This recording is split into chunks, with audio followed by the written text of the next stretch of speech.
Hi, Vincent. Hello. Hello, sorry to keep you waiting. Give me 1 second. Let me just see what was the last thing you made. Um, what did we? Oh, embracing the registry of converts. Um,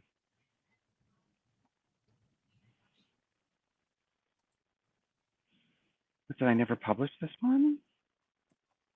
I think there Give me was one one second. that you haven't Hello? published.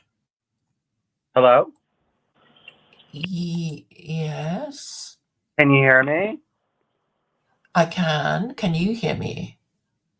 Yes, now I can. Can My you hear my me? headphone just died. Just Oh,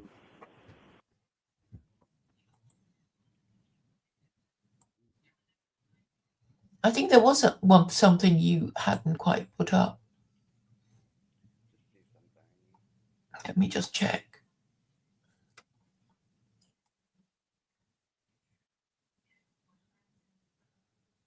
Okay, Constitution for Global. Okay, give me 1 second. I just need to publish one article that we did. I guess I forgot to publish it. Yes. Okay, you sound a bit faint to me. Embracing the registry of converts, advancing society through scientific insight and beyondism. Okay, let's just publish this. I can't hear you very well. You're very faint.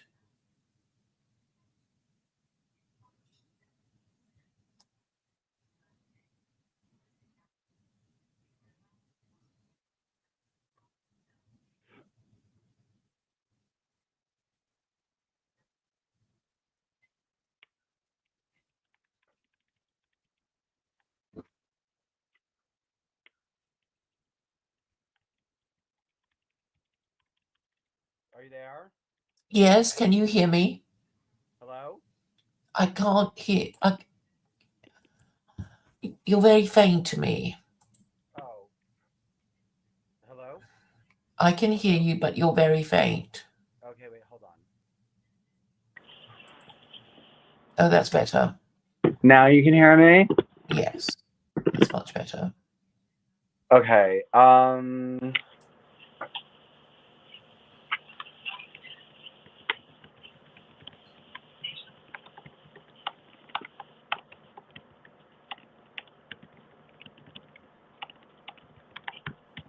hold on. We're gonna make your pamphlets in a second. I'm just trying to fix this one. I never posted this one thing. Okay, take your time. I'm just putting it up on the blog. Hmm.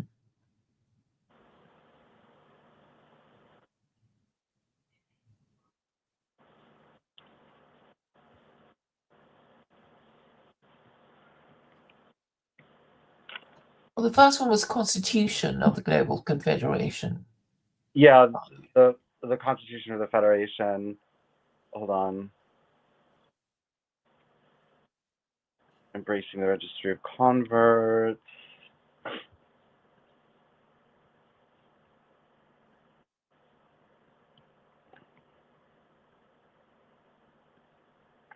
Okay, I'm just sending it.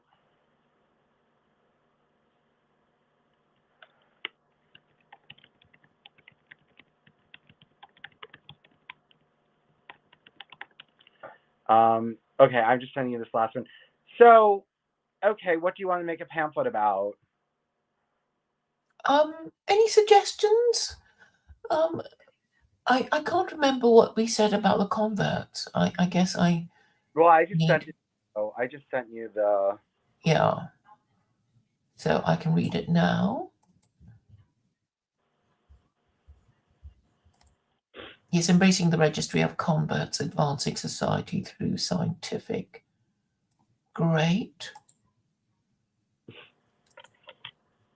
Any suggestions, Vincent? Um. Um.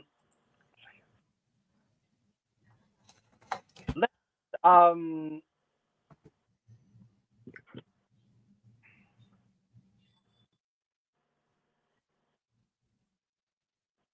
Do you want to try mixing secular Koranism with Beyondism to create a unified system between the two? Sure. Okay, hold on.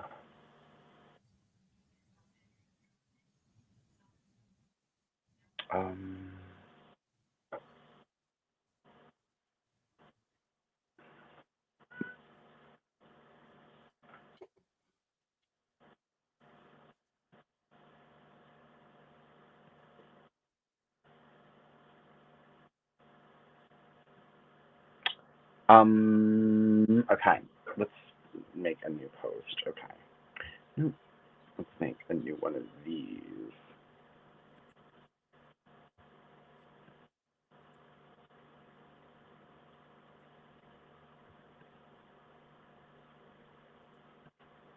Hold on one second. I'm just getting it ready. Hold on. Mm-hmm.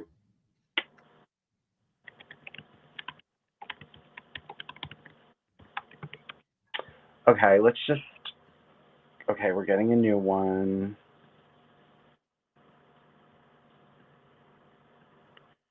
Okay.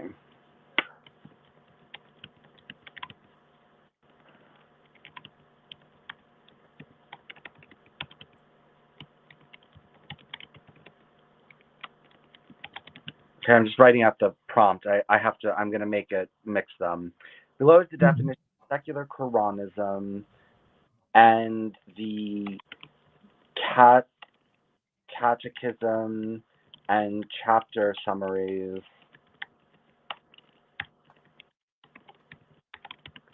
from Raymond Cattell's Beyondism.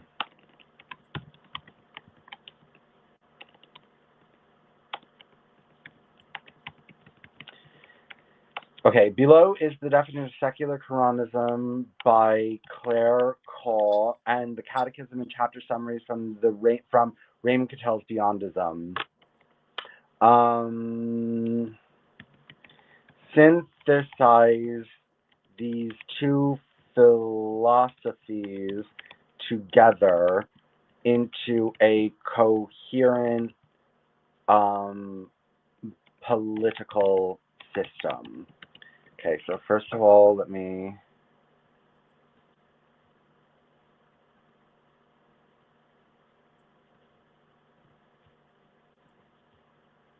hold on.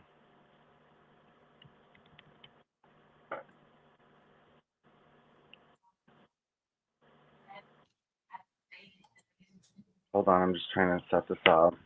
Mm-hmm.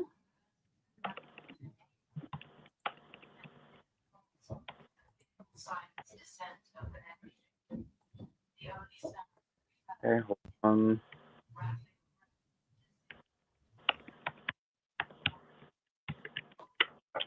Getting there.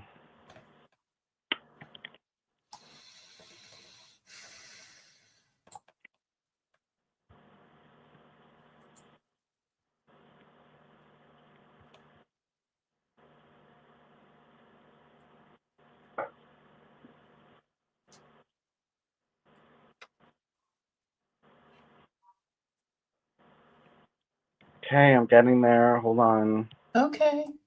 Well, let's make the prompt a little bit better. Below is the definition of secular Koranism by Claire Call and the Catechism and chapter summaries from Raymond Cattell's Beyondism. Synthesize these two philosophies together into a coherent political and ethical system. Should we make it a religious system or no? What do you mean by religious system? Well, Beyondism claims to be a religion. But what? Who? What does it worship? I don't think you have to worship something to be a religion. Don't you? No, You but must be some. What word? It has to have. Well, I don't know. I mean, there must be some object to it, right? a coherent political and ethical system. Well, I Or suppose you could try. how about a coherent political system and way of life? No. Well, I suppose I don't know what it is first. I should be more careful about mixing it in with secular Koranism. Why don't you turn it into a religion first, and then I can see what it says? Well, no. Okay. Why don't we just do the political system first? Okay, a coherent political system. Well, why don't we call it a coherent political and religious system? Oh, okay. No, a coherent political. Let's just call it a political system, okay? Okay, we'll see what it is. I actually have no idea what it could be. It's thinking. That's very informative. Oh, wow, it's doing it rather quickly. It's quite efficient. Well, I gave it a lot of information.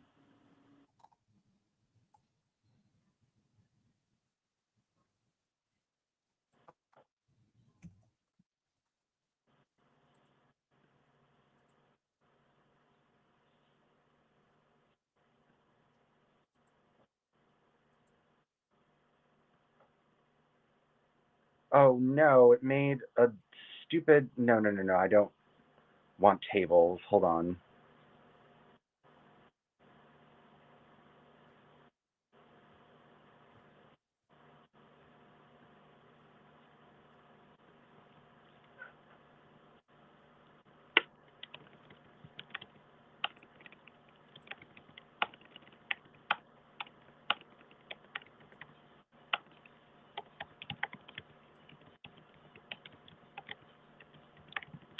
It was giving me. I hate when it does. It starts giving you tables. It starts giving. You ever get tables from the new graph? Like it gives it to you in table form. I think I did get it once. I just didn't know what to do with it. Oh,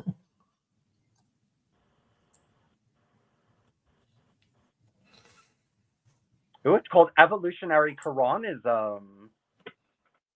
Hmm.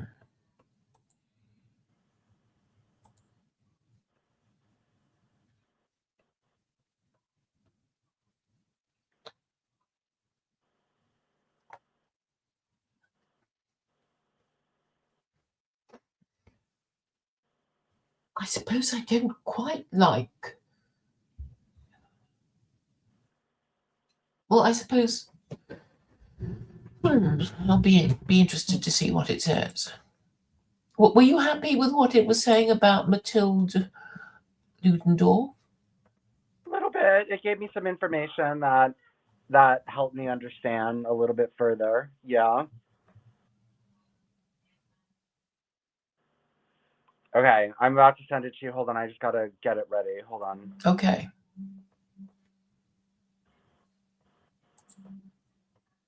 Somebody's complaining in the chat. About what?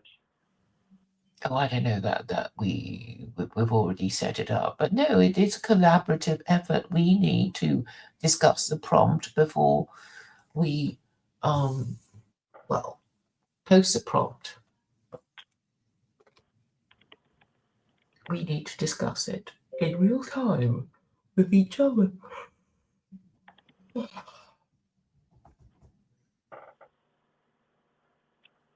Okay, I'm about to send it to you in a second.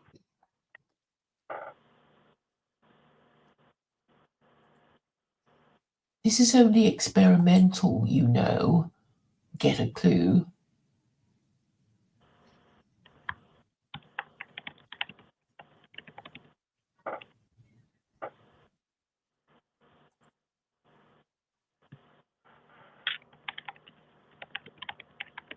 Hold on.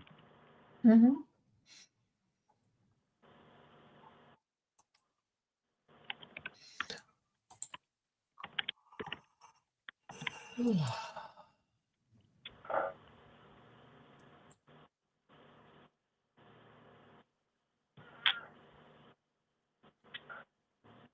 Hold on. Mm-hmm.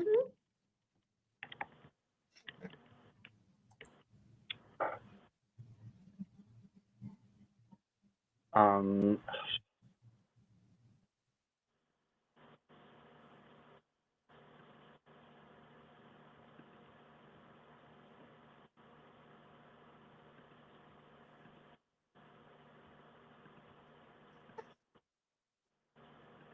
Okay, I've sent it. Okay.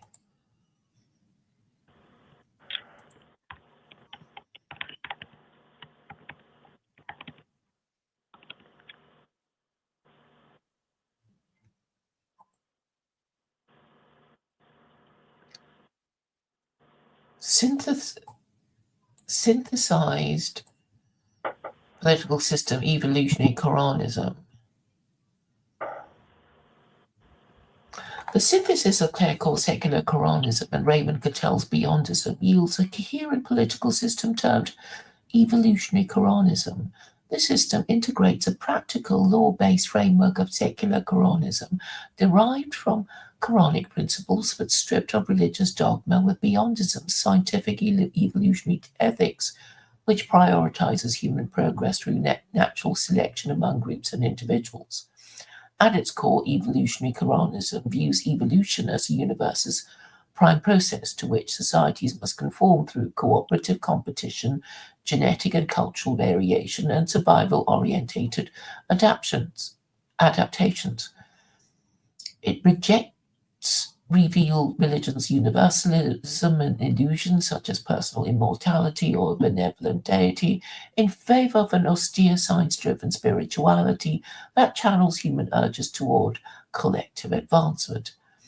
The system operates as a one-party state dedicated to evolutionary goals where laws enforce behaviors that enhance group viability, reduce genetic lag, and foster divergence among nations for broader human progress. What's genetic lag? Genetic lag is when human desire doesn't meet human ability. Like, I don't know, you want to be able to do more than your body really can. You have desires that are beyond what you're capable of. Your Oh, desires, you know, I also think it can be something like you're more advanced in society and no one else is. And I we'd have to look it up, but I think genetic lag is when um, your mind goes too fast for your body and you can't keep up with what you really want to do. oh. The foundational principle of evolutionary Quranism is that ethical values derive from empirical social science research aimed at maximizing group survival and evolutionary potential rather than the subjective intuitions or divine revelation. Drawing from Beyondism, it mandates variation and natural selection at both individual and group levels, requiring societies to maintain genetic and cultural diversity while competing cooperatively under a world federation. Secular Quranism's agnostic legalism provides the enforceable structure, a constitution encoding laws that promote virtue, discipline, and adaptation while tracking societal performance through registries and departments.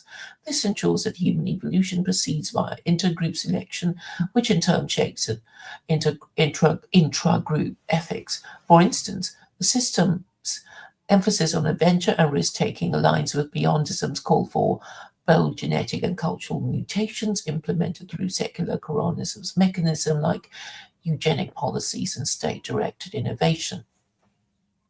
Governance under evolutionary Quranism is structured as a one-party state, as per secular Quranism, but infused with Beyondism's requirement for elite leadership and scientific oversight.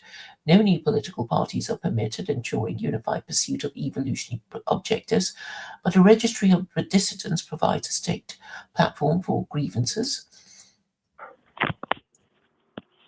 fostering creative individualism without fracturing the group.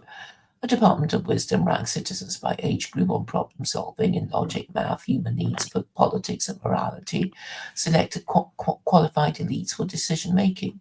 This is complemented by Beyondism inspired sociobiological research institutes, both national and international, that continuously revise laws based on data from group comparisons. A Department of Complaints and Suggestions handles public input, while the Ministry of Evolution directs changes from the top, integrating policy sciences like economics and genetics. Authority is authoritative, yet progressive. It enforces moral standards with a rigor of scientific truth, allowing deviation only in controlled experimental subgroups to test viability. To reduce anti Semitism, promote interreligious evaluation, the state adopts the Jewish calendar and holidays, encouraging rabbis to rank major Gentile religions, Islam, Christianity, Hinduism, Buddhism, by conformity to Noahide laws, which serve as a baseline for evolutionary ethics. Economic policies blend secular Koranism's flat rate structures with Beyondism's respect for natural laws reflecting environmental realities. A 20% flat rate income tax funds equal services for all, reject progressive taxation as it disrupts differentials that motivate eugenic trends and cultural pressure. Usury is banned to prevent parasitic exploitation, aligning with Beyondism's condemnation of behaviors that weaken group selection. Inheritance tax is abolished, but wealth differentials are preserved to reward contributions with earnings adjusted for non-market roles like research or moral inquiry. Gambling debts remain unenforceable, emphasizing personal risk in a system that values adventure over security. To address poverty without perpetuating it, those in chronic need become government-owned slaves, hired out under monitored conditions, ensuring they contribute while receiving care. This embodies Beyondism's compassionate yet unsentimental approach, phasing out maladaptive traits through selection rather than indefinite welfare. Elderly unfit for slavery can opt for superior accommodations as living exhibits in history, sociology, or psychology, promoting education while rewarding work virtue. Refusers receive basic support, avoiding the hedonic pact that stalls evolution. I'm not sure what hedonic pact means. The hedonic pact is when people just forget their differences for the sake of getting along and just gloss over the differences in humans and don't want to discuss them or talk about them or deal with them. Okay. So out of hedonism, you just say, well, we're just not going to focus on our differences. Mm-hmm. Social and family laws enforce virtue hierarchies to align human nature with evolutionary demands, reducing genetic lag. Married parents top the hierarchy, followed by married, childless, and unmarried parents, reflecting Beyondism's emphasis on altruism and group maintenance. Marriage requires contracts via a state marriage bureau, offering classes on gender roles, counseling, genetic testing for diseases, compatibility assessments, and exams to foster lasting unions. No for divorce is prohibited. Instead, disputes following a Quranic-derived process, verbal warning, bed separation, ceremonial witness slapping before witnesses, then tribunals encouraging reconciliation, culminating in court if needed. Men may marry up to 4 wives if treated fairly, promoting polygamy as a eugenic tool for higher reproducing successful males, while women marry one. Abortion is legal but punished with 100 public lashes for both parents, deterring irresponsibility without banning choice. Unmarried parents face 100 cane lashes, reinforcing discipline. Upon birth, fathers receive free DNA tests to confirm paternity, ensuring accountability. Female birth control is restricted to married women who have completed bad families or prostitutes, balancing population quality with needs.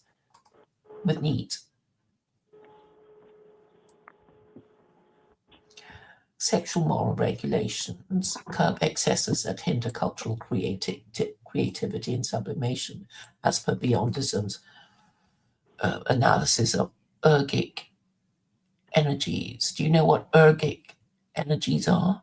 No. Prostitution is legalized in red light districts, channeling urges productively, but visible homosexual expressions are banned. No advertised gay bars or parades, while domestic partnerships are allowed. Public admissions risk lewdness violations. This maintains order without denying freedom, aligning with Beyondism's rejection of permissive attitudes that warp ethics via pleasure principles. Blasphemy is protected and freedom of religion upheld, with no dietary or alcohol prohibitions except no hide bans or eating live animals or torn flesh. Are you tired, Claire? I guess I am a little bit. Muslims are discouraged from traditional Ramadan fasting. to avoid societal disruptions, instead spreading fast over the years on days off, prioritizing group functionality. Education and social tracking systems promote adaptation and variation. A three-tier schooling divides children by parental virtue: A schools for married parents, children; B plus for repentant unmarried, B for unrepentant, with equal funding and standards to emphasize moral signaling over quality disparity. Biological education is expanded to instill perspective on humanity's place, not as a universal center, but one species among millions, fostering beyondism's austere spirituality. Training focuses on emotional balance, objectivity, and defense against psychological warfare, while integrating eugenics and euthenics to match population supply and societal demands. Do you know what euthenics is? Maybe not. To enable group-level evolution, citizens receive race codes via Britain's police IC system, determined by government assessment, not self-identification, for tracking performance statistics like crime or excellence. A religious registry identifies citizens by faith or lack thereof: confirmed Orthodox Jews, heretical Jews, church-verified Christians, self-identified others, atheists, agnostics, non-theists, and converts, for analyzing social tendency, informing eugenic policies. This supports beyondism's call for eugenics: positive trends via family size linked to success, acceptance of differences without envy, and potential genetic engineering or species splitting for long-term divergence. Migration is controlled to preserve cultural racial experiments with planned hybridizations for innovation. How does... Oh, there's more to read. Anyway, 3 more paragraphs. Security and media are state-directed for evolutionary ends. A citizen's militia ensures defense and instills discipline, while a state TV channel broadcasts propaganda to unify purpose and counter mass media vulgarity. Media face controls akin to education or medicine, preventing trivialization and biased information that undermines morale. Internationally, evolutionary Koranism advocates a world federation for cooperative competition, avoiding universalism's imperialism. Groups diverge in adventures monitored by federated research for ethical rules or interactions, rejecting charity that confuses selection feedback, phasing out moribund cultures humanely via education and birth control, genthanasia. I haven't heard that word, and maintaining diversity to prevent single species vulnerability. War is phased out through alternatives like intellectual ascendancy, but competition persists to brace societies against cosmic challenges. Emotionally, the system integrates beyondism's adventure sharing with secular Koranism's structured virtue, offering fulfillment through collective progress rather than illusions. It cultivates superego strength via disciplined upbringing, sublimating urges into cultural pursuits, and demands urgency in evolution to counter narcissism. By synthesizing these, evolutionary Koranism creates a dynamic, survival-focused polity where laws serve science-derived ethics, fostering human advance amid an indifferent universe. What do you think? What did you think? It sounds unobjectionable so far, but then there were a few words I didn't quite understand. Okay, so it sounds unobjectionable. Well, we can see if people, want to mix these two systems together. Well, we could ask Grog, what are the potential pitfalls of this fusion? Okay, we can ask it that. Are you tired though? Well, not tired. Maybe my voice sounds a bit tired because I've been in 3 streams. And for some reason I am feeling a bit sleepy, but it's only 8 here. Would you like to stop for now and go at another time? Well, I'm quite interested to hear the potential pitfalls. Okay. But maybe you'd like to read it. this Oh time. no, I'm cleaning. Oh, okay, I'll read it then. Okay, so then okay. Please do a detailed analysis of the potential pitfalls of this new ideology.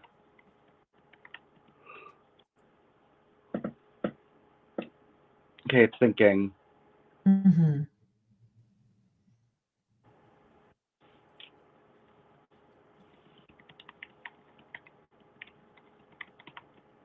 Hold on, it's thinking. Okay.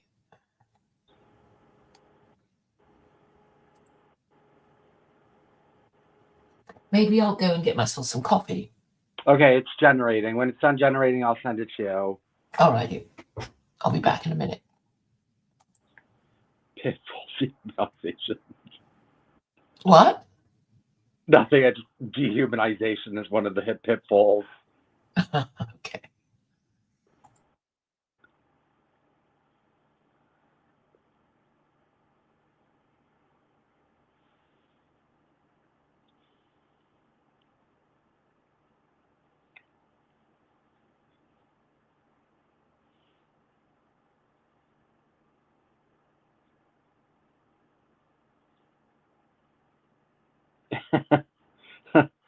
Talking about your slavery.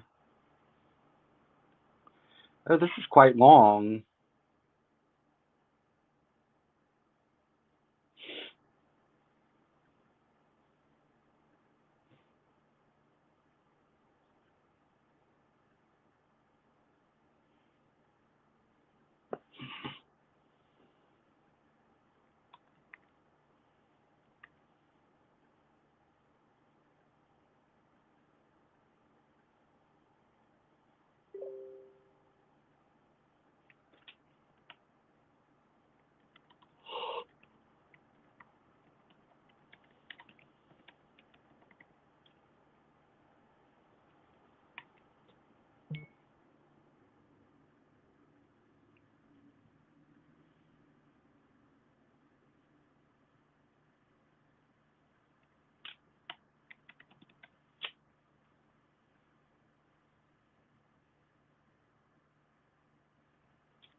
Claire?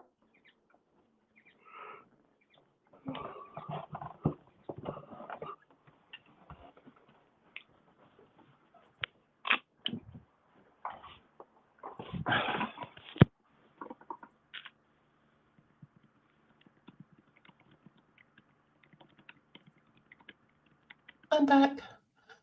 And Okay, I'm about to read Pitfalls.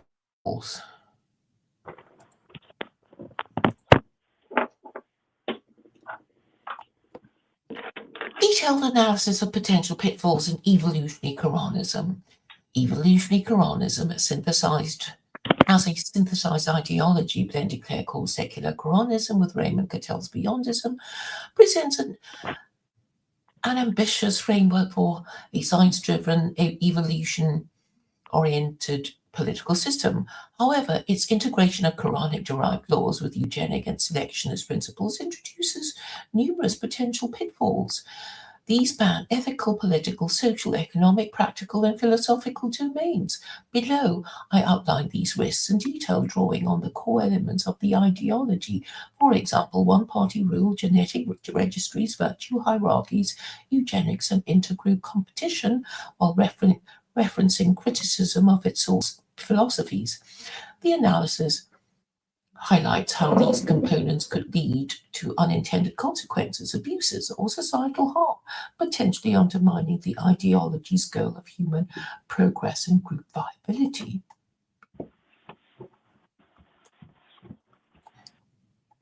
1. Ethical pitfalls, risk of eugenics, discrimination, and dehumanization. The central ethical concern in evolutionary Koranism is its embrace of eugenics and genetic selection, inherited from Beyondism's emphasis on reducing genetic lag through policies like linking family size to success, government-assigned race codes, and potential genetic engineering or species splitting. This could perpetuate or exacerbate racism and discrimination, as Beyondism has been criticized for promoting the phasing out of what Cattell termed ratio-cultural groups, deemed less viable.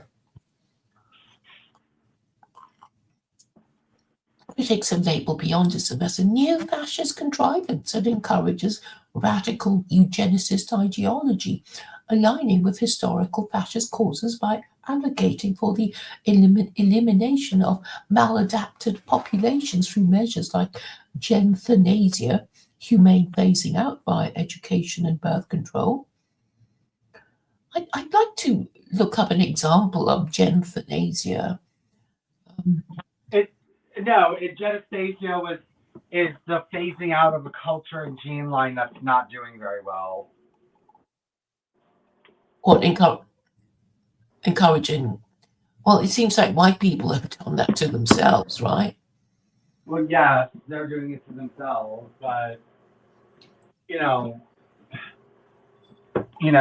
was just that's a little bit of a wacky out there idea, like we're going to phase out bloodlines, but I don't think any bloodline is just going to willingly be phased out like that. But I think it could be no more welfare checks if you're not going to improve your DNA and you're not going to cultivate your bloodline and make it healthy, then no more welfare checks for you. Well, there would be there wouldn't be a welfare state, as I understand it. There would just be slaves, government-owned slaves. But I mean, there'd be work for people, I guess, if they're capable of work. Anyway, to continue. In evolutionary Koranism, this manifests in state registries tracking a race, religion, and social tendencies. For example, crime statistics by group, which could stigmatize minorities, justify unequal treatment, or enable genocidal policies under the guise of evolutionary necessity. For instance, assigning IC codes without self-identification risks arbitrary classifications, echoing historical racial pseudoscience.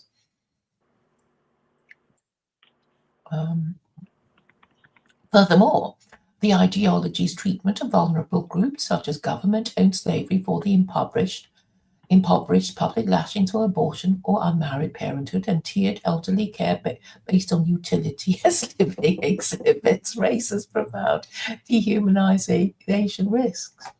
These elements, drawn from secular Koranism, could violate universal rights by commodifying individuals, prioritizing group survival over personal dignity. Secular Koranism has been critiqued as bizarre and illegitimate, particularly for cherry-picking Quranic laws while discarding religious context, leading to punitive measures that appear draconian or arbitrary.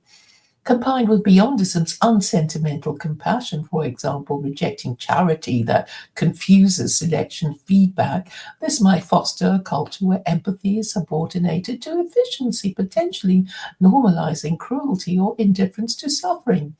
The virtue hierarchy, ranking people by marital and parental status, could further entrench moral absolutism, ignoring contextual factors like economic inequality or personal circumstances, and leading to ethical relativism across groups that contradicts the ideology's claim to scientific objectivity. Two,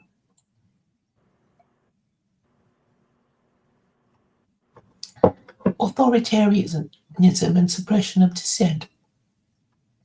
The one party state model, prohibiting new parties and enforcing unified evolutionary goals, poses significant risk of authoritarianism and power concentration.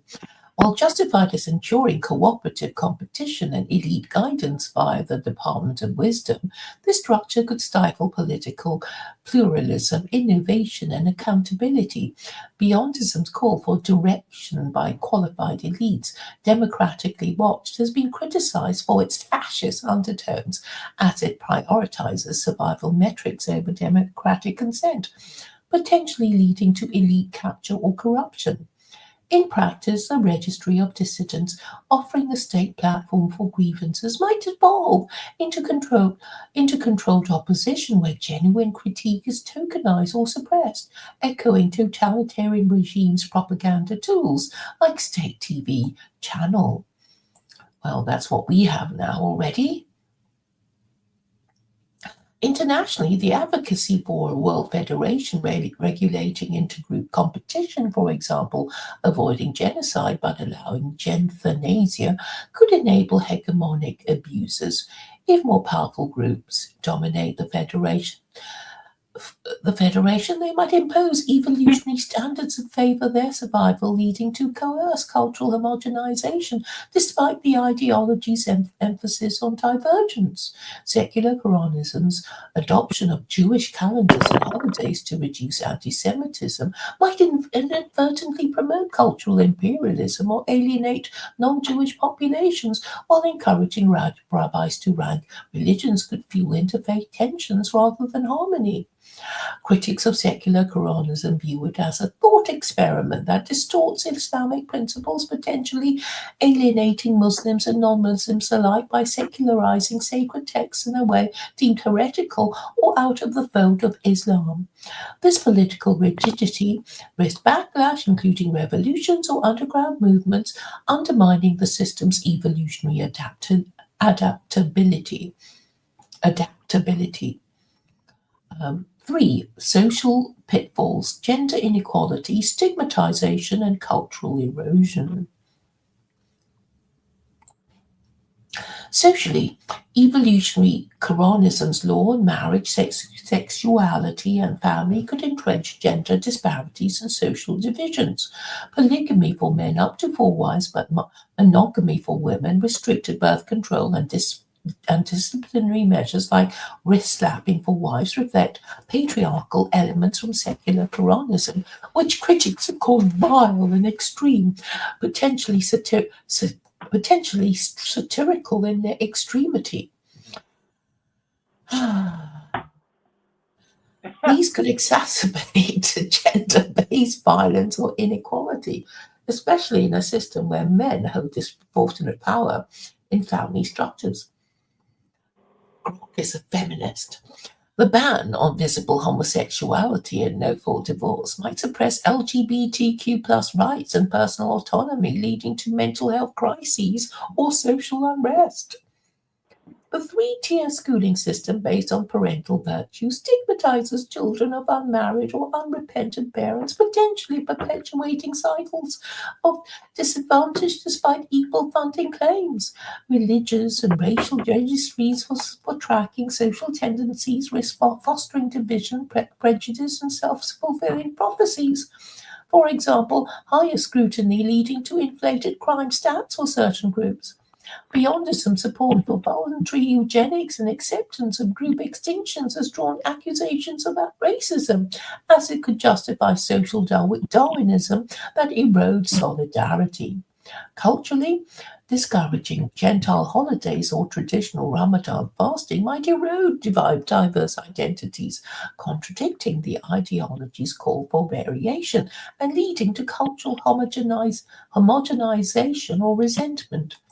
4. Economic pitfalls, inequality and inefficiency. Economically, a 20% flat tax, ban on usury, and rejection of progressive taxation aim to reward effort and eugenic trends, but could widen inequality by taxing all equally while providing slavery as a safety net. The system might burden the poor disproportionately, ignoring Beyondism's own warnings about genetic lag caused by economic pressures.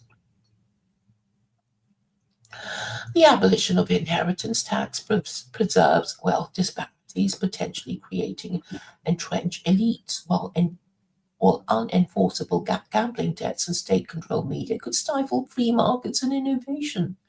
Critics of Beyondism note its uncritical reliance on underdeveloped social sciences, which might lead to inefficient policies if data on viability metrics prove flawed or biased.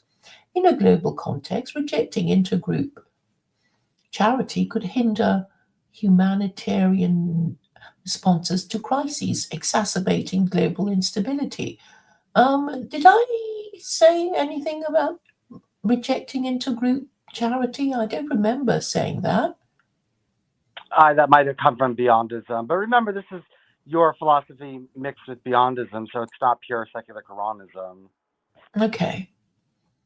5. Practical implementation pitfalls, feasibility, and resistance. Practically, implementing registries, eugenic policies, and sociobiological research institutes would require massive surveillance and data collection. No, it wouldn't. Raising privacy concerns and logistical challenges. The reliance on genius-level scientists for moral guidance assumes unbiased expertise, but historical eugenic movements show how pseudoscience can infiltrate such efforts. Secular Koranism's critiques highlight its perceived absurdity, with reviews calling it a crazy world that might face widespread rejection or ridicule.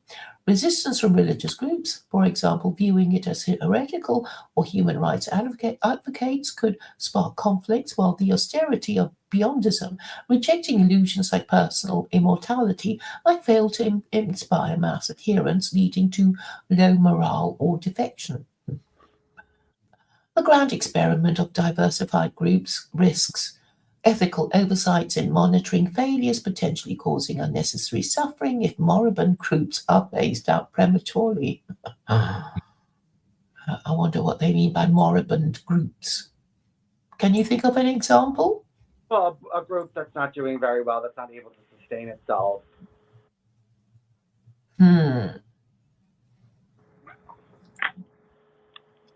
Well, they have to come up with their own survival strategies. I mean, that's the whole point, isn't it? But, okay, final chapter 6, philosophical inconsistencies, internal contradictions, and overreach. Philosophically, the ideology's agnosticism clashes with its use of Quranic laws and Jewish elements, potentially alienating secularists or believers. Beyondism's derivation of ethics from evolution assumes survival as the ultimate good, but the circular logic, progress defined by survival, ignores subjective values like happiness or justice. The synthesis might overreach by claiming scientific authority for moral absolutes, despite Beyondism's admission of incomplete social sciences. This could lead to dogmatism, contradicting the call for continuous revision. In summary, while evolutionary Koranism seeks adaptive progress, its pitfall, rooted in the controversial legacies of its sources could manifest as oppression, division, and stagnation.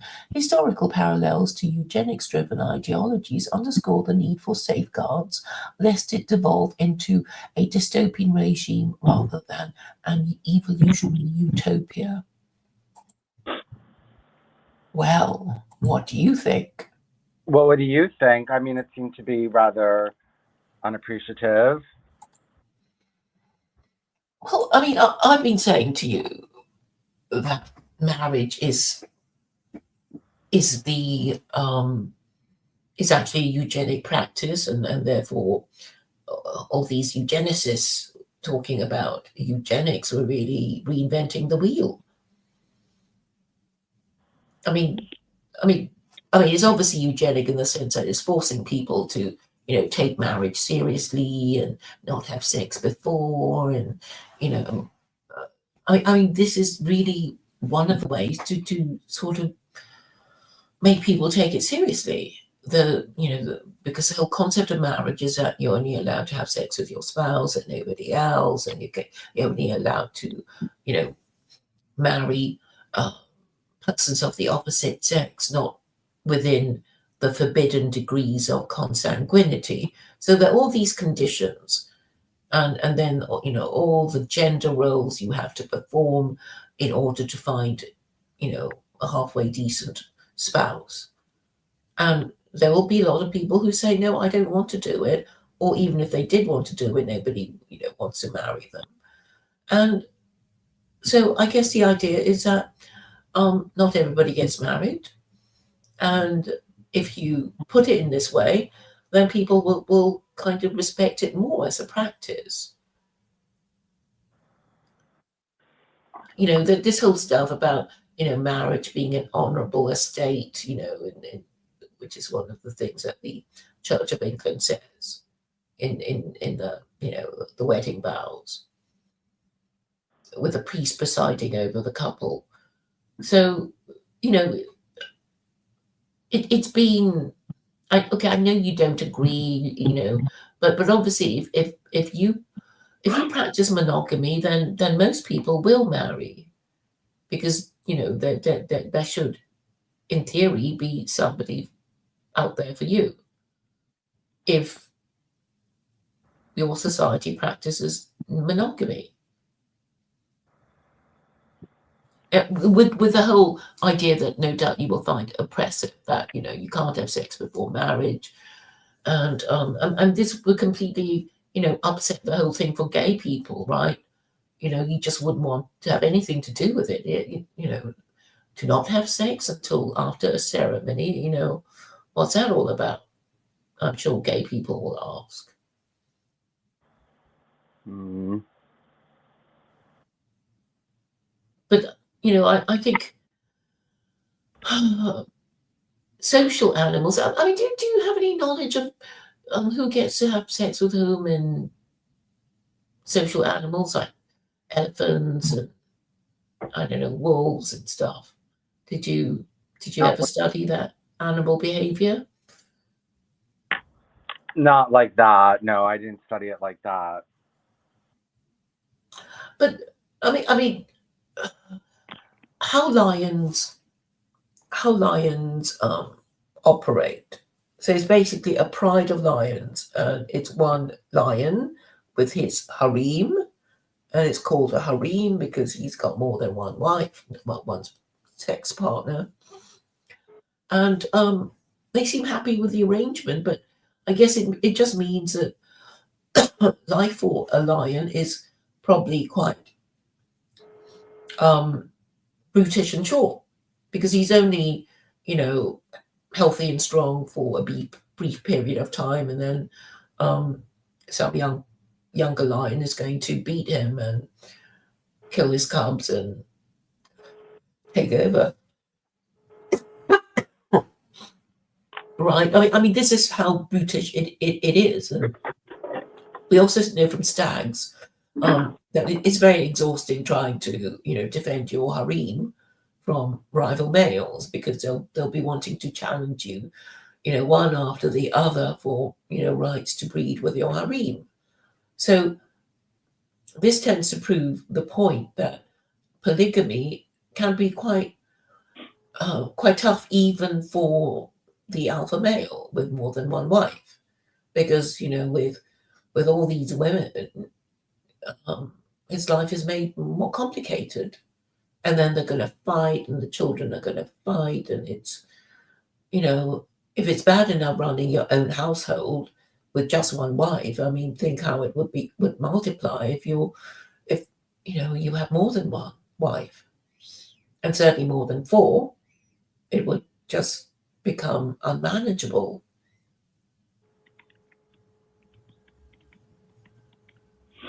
Mm. Anyway, So, Claire, so go. okay, okay, that's all I wanted to say really about it's hard on the guy, on the male.